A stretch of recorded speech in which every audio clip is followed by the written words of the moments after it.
Hey, good day, everybody.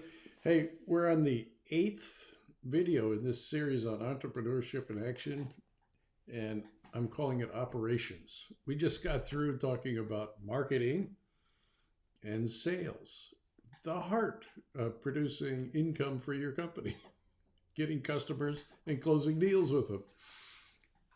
But now we're going to talk about those unsung heroes in the back office of your company that customers sometimes see, but more often not. So we're going to talk about those unsung heroes, the people that cause things to happen, create what you're selling, support it, manage the supply chain for it, affect the distribution of it, keep track of your numbers, and on and on. I'm going to talk about all of them.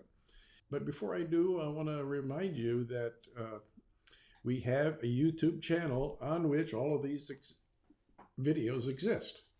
And I'm urging you to subscribe to our YouTube channel. It's the Entredot YouTube channel. And you'll find the playlist of Entrepreneurship in Action right at the top of the list of playlists. There are about 8 others down the whole list of playlists that you'll see on the very kind of homepage of of all the playlists. So take a look at them all. I bet you, whether you're a new entrepreneur or you're a second timer or you've done this multiple times and are very experienced at it, I bet you will find something that's going to be of interest to you. Particularly for the seasoned ones, look at the ones on leadership and culture and things like that that are a little bit more sophisticated and things you've got to stay current on, quite frankly. So please subscribe. I think you'll be glad you did. And make comments and ask questions, and I will answer them readily. I look forward to that. So let's get on to this subject of operations. I call it operations. I couldn't find another term for it that would be better, but we're talking about all of the disciplines of the company beyond marketing and sales that really enable marketing and sales to occur in the first place. And the first, of course, probably the first one on everybody's mind is development. It's the development of products. It's a team of people with particular skills in developing software, hardware, services, methodologies, whatever it is you're selling. It's led by senior management, people who have had 10 to 15 years of experience, hopefully, particularly for a startup. Get a really senior person running this stuff. Remember the A players discussion? I hope you do. Bring in A players to run all of these operational things as time goes on. But the first thing I think of is development is run by a process, a development process, hardware or software or methodologies for services. There's a sequence of things you're going to do that probably start with architecture. Well, start with functional specifications leading into architecture, design, module design, coding. It's not like a waterfall guy. I used to be one, but yeah, that's where I'm coming from. All of those things need to be there in order for you to be able to produce what your customers are expecting. Somebody did a whole lot of work to figure out what features do your customers want. Some product management person, the CEO themselves, or the founders of the company. What do our customers want? What are the features that? What are the exact things that this product does? Again, it doesn't matter what it is, a software product, a hardware product, or a services methodology. You write some form of specification for it. So a team of people knows what they're building, quite frankly, why they're building it, and you want them to do it with high quality. So this process not only gets the job done in terms of, like in software, ones and zeros are being produced, but that they're the correct ones and zeros in the right order. So the product works. So there's a lot involved in testing, validating features and capabilities, testing these products out with real customers before you deliver it to them. The list goes on of disciplines that are necessary in the development of a product or a service for a company. So that's first and foremost on my mind anyway. But the next one that comes along in my mind is support. Once you've delivered this product, how the heck do you support it? And by the way, support, if you haven't figured it out yet, is the new differentiator for the decade. Support used to be ugly Q&As and endless documents that describe what the product does, how to take it apart, put it back together, how to install it, on and on. We used to have teams of people writing this stuff to launch a new product. You hardly ever see that kind of stuff today, do you? Because products are much more intuitive and comes with it really succinct information on how to install it, use it, and everything else. But a lot of products are kind of intuitive. You figure out how to use them in the first place. But back to support. If you don't get a handle on support, get it under control, particularly the aspect of support where you potentially have people calling you up on a telephone, sending you an email, going into live chat with somebody on your team, you are paying a person to provide support. And if you get a lot of emails and questions in whatever shape or form, you're going to be hiring more and more and more people. Your support expense for your company can get very large. If that happens, guess what happens to your profit? It goes down dollar by dollar from your gross profit. Sorry to be too financial with you. You're going to lose more and more money the more and more support you have being provided by human beings. So I'm urging you, think support provided online. Start with your website and material there that can provide lots of help on how to get going with your products. Or have a special place for them to go, a special URL, web URL that they can go to for installation, specifications of the products, how to use information, lots and lots of Q&As. Particularly if you have a product that requires a lot of hand-holding and manipulation and the setting up of parameters for getting the thing to run in the first place, you want to probably do these by video. Video content is going to substantially change and reduce the cost of customer support. It's online, it's a visual with explanations along with illustrations of how to do things, particularly if you've got a piece of hardware and teaching someone how to install it, or a piece of equipment you get that you have to have assembled. Videos on how to assemble it are kind of essential. So I urge you to elevate your thinking that support is and could be for your company a major differentiator in the eyes of your customers. You want to be known as the easiest company to work with. Their support is so intuitive. Their support is so clear and concise, and it helped me get going almost immediately. You want those kind of 5-star ratings on customer service, customer support, whatever you call it. It will stand out as a major differentiator, just as the features of your products stand out, and as your quality of your manufacturing stands out, and the responsiveness of your sales and marketing people, and meeting the needs of the prospects they're talking to. You want to be known as one of the best support or service and support companies in the universe. And you can do it, and you'll be happy to do it because your cost, your operating expense for support will be small. That's what you want it to be. You don't want it to take over all of your earned gross profit. Okay, the next that comes to my mind, and probably for a lot of people, particularly those of you who build things that need to be manufactured, you have a manufacturing team. Manufacturing is a process as well. It has a beginning, a middle, and an end. You can think of manufacturing or a manufacturing line as the instantiation of a process for manufacturing. One step at a time. You've seen, videos on manufacturing lines. They're all over TV. How it's made, watch that program. You'll get a lot of manufacturing pushed in your face. It's kind of interesting. But look, this Manufacturing is complicated. How did all that stuff get to the manufacturing line in the first place? That stuff being the supply chain that provided all of the components that go into the manufacturing process. Where did they come from? They came from all over the world. Came to us by boat, by truck, by airplane. However they got here, somebody in your company is managing a supply chain. It is a complicated activity. And if you mess this up, your manufacturing line stops until you get the rest of the supply you need to finish your product. You don't want that to happen to you.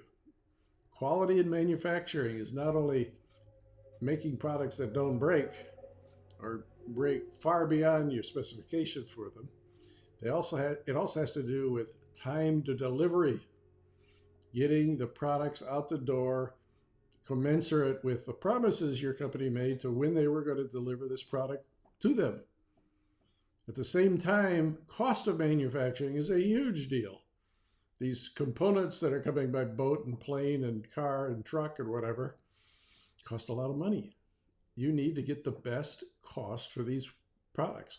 You need to know the bill of material and the labor that goes into the making of a piece of hardware, a hardware product. And you'll know it to the penny. And you're going to manage this to the penny so that your cost of manufacturing, your cost of goods sold in the financial world is low and continues to be a smaller and smaller and smaller percentage of the revenue of that product. What does that do? That increases your gross profit for every single one you sell. You're going to have people make sure that that happens, and that is managed by the metrics of cost, time to delivery, all of it. And as they do it, the product always works, because we don't want to have support people fixing bugs, answering questions about the product that doesn't work right, and you haven't told anybody. You don't want that ever to happen. Another thing you never want to have happen is that you have a supplier. I'm going back to supply here a minute. I'm going to wrap it up for this section anyway. You have a supplier that fails on you, your whole world comes to an end. Well, what do you do about that? You dual source. Some components that are really rare and you're running a lot of risk, maybe you triple source.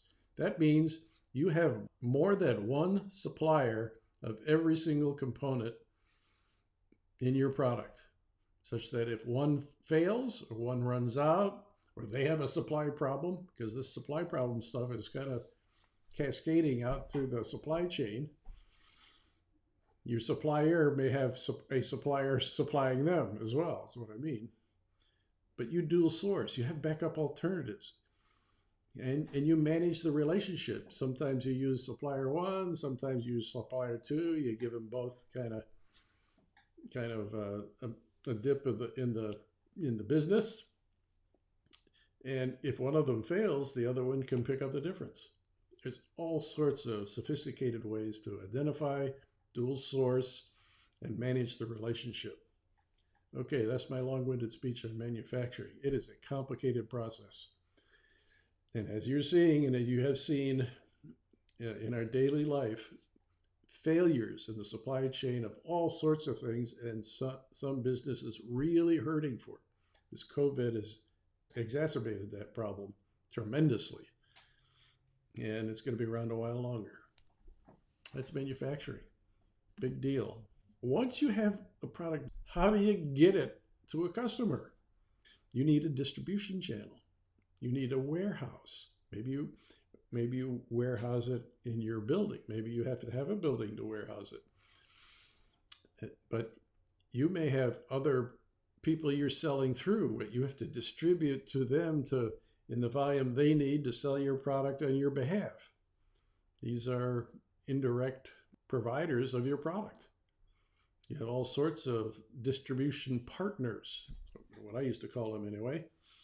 People sell your product, but if you get it to them on time through your distribution channel, this is called transportation, that's trucks, trains, airplanes, getting your manufactured product off your manufacturing line into boxes or crates or pallets or whatever onto a truck sent off to a distributor.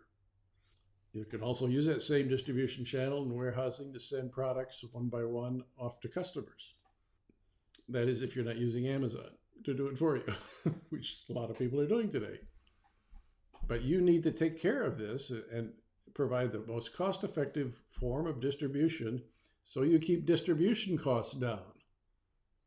And guess what? You dual source this baby too. If one distribution channel fails, you've got a backup for every one of the players in your distribution channel. You have extra space. You have an option to lease more space for your warehouse in case you're really successful. You need more space, so you don't have to go get another building. So those are the big four: development, support, manufacturing, distribution. Those all make up the operations of your company. But there's some more players. Some are in your company and some are not. First one that comes to mind is finance. When you're just starting out, you're not going to have a CFO or any other finance person. You're going to have a subcontractor do most of this for you. Runs QuickBooks. Hopefully they're a CPA and they can do your taxes as well, both state and federal. They can keep you straight, and your payroll and all of the payroll taxes that you have to pay, and on and on and on. But finance and accounting is an important aspect of your business. Better get this right, particularly the tax end of it. Some of these, you fail to pay some of these taxes, they come and talk to you with handcuffs in their hip pockets in case they need them. You also want this person to provide you ongoing reports, financial reports, revenue reports, income and expense reports, cash flow reports, balance sheets now and then of your business, probably on a monthly basis. So you want to know this kind of information because you're running your company. You want to know financially, where do I stand? When you're just starting out, first thing you want to know is, how am I doing in cash? And you're going to spend a lot of time with this person figuring out how to expend as little as cash as possible, spending it only at the last minute necessary so you conserve it. There are people that can help you do that and do it very, very well. This person is also an accounting kind of person, the CPA, like I mentioned earlier, that can do a lot of other things, and you can be sure that they really are trained well in finance and accounting and can do your taxes as well. So that's a very important relationship. It starts probably as a subcontract relationship. And as the business gets more complicated and more activity, you probably then can afford to bring such a person into the company as an employee. And if you get really big, you're up in the $50 to $100 million range, you start having a finance team, finance department. But that's later down the road, not for the startup. Another one that's not often thought of is human resources, HR. It's abbreviated HR. Okay. Do we have an HR guy in this company? Well, what the heck is an HR guy? Well, human resources. They take care of people, the personnel. It's the personnel manager. That's another name for him. This too is a person that you're not going to have in your company as an employee right off the bat. You're going to consult with, bring in an HR consultant. You want to make sure, as you take on employees in particular, that you're abiding by labor laws in your state. And if they are done at a city level, you want to know those as well, or county level as well. You want to make sure that you have appropriate employment policies documented and that they're available to your employees to read, and that you're capable of explaining them. Probably was written by your HR person, and they can help you explain them and probably do it for you, in fact.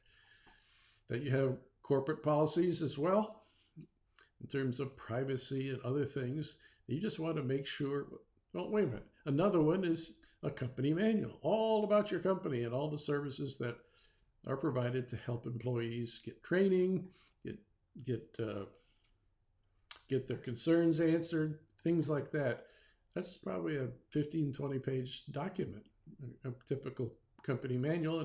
An HR consultant has templates for that and can do that for you. So be in good shape with respect to the relationship with your employees and your support for them by having good HR services for them. But again, this person won't be an employee until much later. When you're in the many millions in revenue and you got 50 to 100 employees, and you got to make sure you're toeing the line on HR issues. The final one, and it's one I've mentioned in other videos, is legal support. It'll be a long time before you have a lawyer on your staff as an employee, and internal counsel for the company.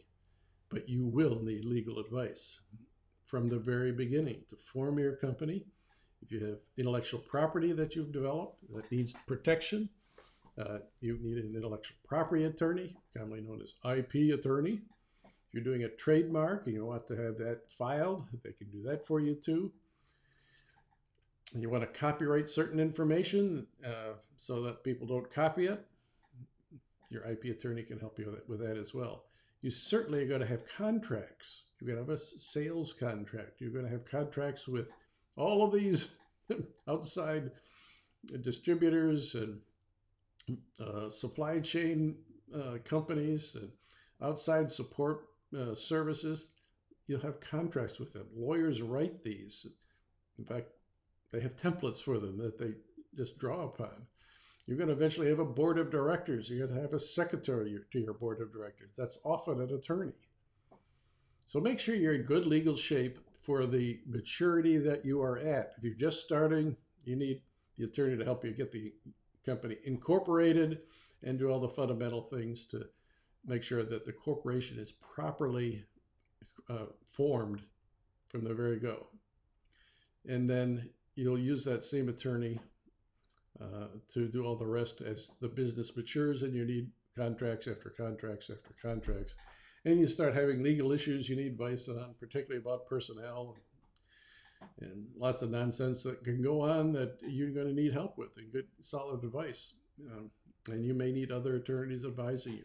But that's the legal thing about operations that you may need help with. So that's it. That's my spiel on operations. Again, in the Untitled program, 6 Steps to Success, this is still in the creation section of our program. Creation is the creation of the company. So there you have it. That's operations. It's the infrastructure of your company. It's a lot of unsung heroes that are really heroes. You want to make sure you have them. You want to operate efficiently with high quality. You want to be responsive always and resilient as you're doing it. And take pride in what you've done and what you're doing and what customers think of your products and services. So be really good at this. These are the unsung heroes that provide all of the machinery that gets products created in the first place, supported and delivered to the marketplace as you go out and market, find people interested in buying it and actually selling it to them. It's a team, which is marketing, sales, and operations. And as you have this troika really working well together, you're going to have a really good day.